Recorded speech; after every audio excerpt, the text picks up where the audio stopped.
네, 안녕하세요. 우리 창세기 계속해서 여러분이 읽고 계신데 조금 더 도움을 드려보고자 창세기에 대해서 좀 간단하게 한 번 더 설명을 드리고자 영상을 준비해 봤습니다. 좀 짧은 영상일 테니까요. 잘 보시고 또 읽는데 성경 통독하는데 큰 도움 되기를 바랍니다. 네, 창세기는 우리가 이미 읽어서 알고 계시겠지만 이제 저자가 누구냐? 바로 모세이죠. 우리가 모세로 알고 있습니다. 모세오경이라고 하는 창세기부터 출애굽기, 레위기, 민수기, 신명기까지 저자를 모세로 보고 또 모세오경이다라고 이름하였죠. 물론 모세는 출애굽기부터 등장하는 이제 그런 인물입니다. 그럼에도 불구하고 저자가 모세다라는 것에는 하나님의 계시와 또 인간의 어떤 이 땅에서 이루어지는 일들을 가지고 하나님께서 그 인간의 마음을 가지고 또 그 영혼의 마음을 가지고 기록하셨다라는 거죠.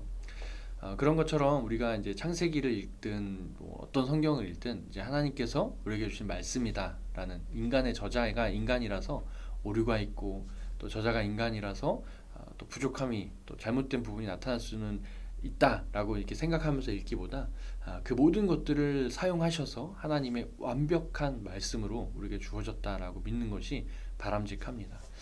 그런 관점에서 이제 창세기를 우리가 좀 들여다보면 이렇죠.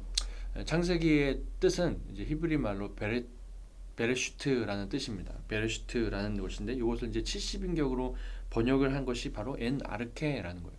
근데 이 엔 아르케와 이 베레슈트라는 뜻의 의미는 바로 이제 태초, 그 근본, 그 시작이다라는 겁니다. 그러니까 창세기는 그 시작을 이야기해주고 있는 거예요. 그러면서 동시에 그 시작이라는 창세기 전체 50장 안에 창조와 타락과 구속이라는 성경을 읽을 때 아주 중요한 큰 흐름이 담겨져 있음을 볼 수 있습니다. 오늘 우리가 이야기하려고 하는 것이 바로 그 부분이에요. 창조와 타락과 구속. 자, 그러면 한번 좀 말씀드려 보겠습니다. 우리가 창세기를 읽을 때는 이 구속사적 관점에서 좀 읽으시면 좀 더 도움이 되는데 바로 창조와 타락과 이 구속이라는 큰 틀 안에서 읽으시면 된다라는 겁니다. 창조는 설명할 것 없이 바로 하나님의 창조를 이야기하는 것이고 타락은 이것 또한 설명할 것 없이 우리가 이미 잘 알고 있는 것처럼 바로 인간의 타락을 이야기하는 것이죠. 가장 먼저는 아담과 하와의 하나님 앞에 불순종이 있을 것이고 이후에는 이제 바벨탑, 그 전에 또 이제 가인과 아벨의 어떤 살인도 있겠죠. 그 외에는 바벨탑, 그죠? 또 노아의 때에는 대홍수. 하나님께서 이 땅의 사람이 악하다라고 표현하시면서 그들의 악함을 이제 이야기하셨죠. 그리고 이제 마지막으로 그들에게 이제 구속하고자 하시는 하나님의 뜻을 보여줍니다. 그래서 창세기 3장 15절에 보면 이제 여자의 후손으로 말미암아 이제 뱀이 받을 저주에 대해서 설명하면서 오실 메시아에 대한 예언을 이제 하고 있는 거죠. 여기서 한 가지 팁을 드리면 이스라엘 민족, 이스라엘 백성들의 어떤 그 세계관, 그들의 어떤 이 가치관은 바로 이 모세오경으로부터 시작합니다. 모세오경으로부터 근거한다라는 거예요. 그렇기 때문에 이들은 창조와 타락과 이 구원하시는 그래서 오실 메시아에 대한 그 갈망과 그 기다림이 어마어마했다라는 거죠. 그런 관점으로 그들의 세계를 형성했고 그들의 가치관을 형성하며 살았던 이가 바로 이스라엘 민족이다라는 것을 우리가 좀 생각해 볼 수 있겠죠. 자, 그러면 이제 창세기 전체가 이제 50장으로 구성되어 있는데 이 50장을 우리가 창조, 타락, 구속의 관점에서 좀 구분하면 이렇습니다. 창조는 1장부터 2장, 그리고 타락은 3장부터 5장, 그리고 이제 그 중간에 이제 심판이 들어가는데 그 심판도 두 가지가 나오죠. 첫 번째 홍수 심판, 그래서 6장부터 9장, 그리고 바벨 심판 10장부터 11장 이렇게 심판이 나오고요. 그 다음부터 이제 한 인물들에 대해서 등장을 합니다. 아브라함, 이삭, 야곱, 그죠? 아브라함은 12장부터 25장 8절까지, 그리고 이삭은 25장 19절부터 26장까지. 이삭에 대해서는 굉장히 좀 짧게, 그죠? 이야기를 하고 있고 나타내고 있습니다. 그리고 이제 마지막으로 야곱에 대해서 이야기를 하죠. 야곱은 좀 길 수밖에 없죠. 야곱의 스토리도 길지만 야곱의 그 자녀들, 그죠? 12아들에 대한 또 그 스토리도 만만치가 않죠. 그 야곱에 대한 이야기를 다루고 있고 마지막으로 요셉에 대한 이야기를 다루고 있는데 요셉에 대한 이야기는 또 굉장히 깁니다. 그래서 37장부터 50장까지 꽤 긴 장에 걸쳐서 요셉에 대해 이야기를 하고 있죠. 여기서 이제 좀 구분을 하면 이렇습니다. 창조, 타락까지는 이제 좀 이해가 되시죠? 이제 1장부터 5장까지 창조하였고 인간이 타락하였던 모습들. 심판은 뭐 이것도 역시 이해가 되시죠? 하나님께서 인간의 악함을 보시고 그들을 심판하셨다. 자, 그리고 나서 이제 아브라함부터는 하나님께서 이제 어떤 메시지를 주고자 이제 아브라함, 이삭, 야곱에 대한 기록을 하셨냐면 바로 먼저는 부르심입니다. 아브라함을 부르셨다라는 거예요. 하나님께서 아브라함을 부르시는 그 모든 과정이 우리에게 주는 메시지가 있는데 그것이 무엇이냐면 바로 하나님의 주권적이고 강권적인 선택하심이었다라는 겁니다. 아브라함이 어떤 사람이다라고 기록되지 않아요. 그냥 아브라함을 하나님이 부르셨어요. 그리고 그 아브라함으로 말미암아 하나님께서 이제 민족을 이루어 가시는 믿음의 조상으로 세우시고 또 아브라함으로 말미암아 이스라엘 민족으로 말미암아 이제 그가 복이 되고 근원이 되고 그 씨로 말미암아 번창하고 번영할 것을 이제 이야기해주고 있다라는 거죠.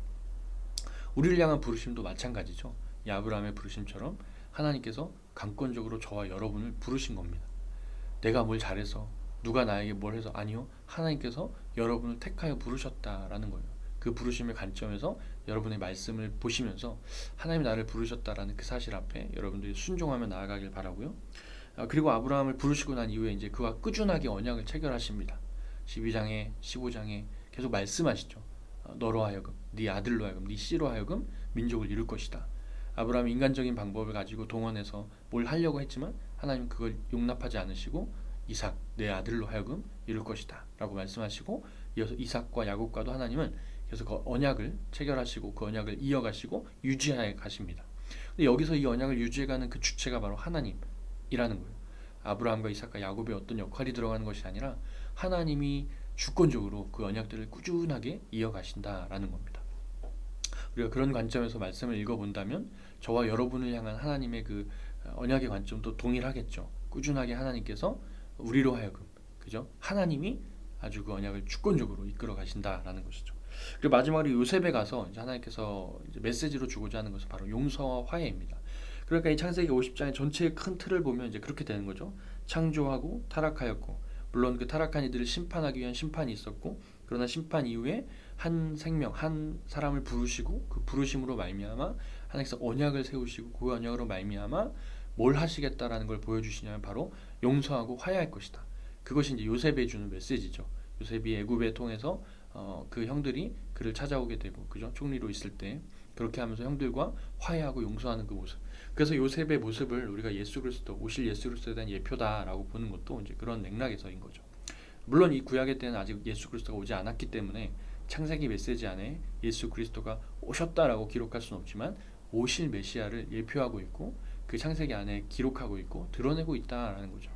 창세기 전체 이 50장을 읽을 때 그냥 어떤 한 이스라엘의 역사로만 읽을 것이 아니라 그 역사를 통해서 우리에게 주는 메시지가 바로 이 창조와 타락한 어떤 인간의 모습들 그리고 심판받아 마땅하지만 그들을 결국에는 구원하시고 이끌어내시고 또 하나님의 선택 가운데서 구원받을 백성들을 세우신다라는 것을 기억하면서 그 관점으로 말씀을 읽으신다면 조금 더 재미가 있을 것 같고요.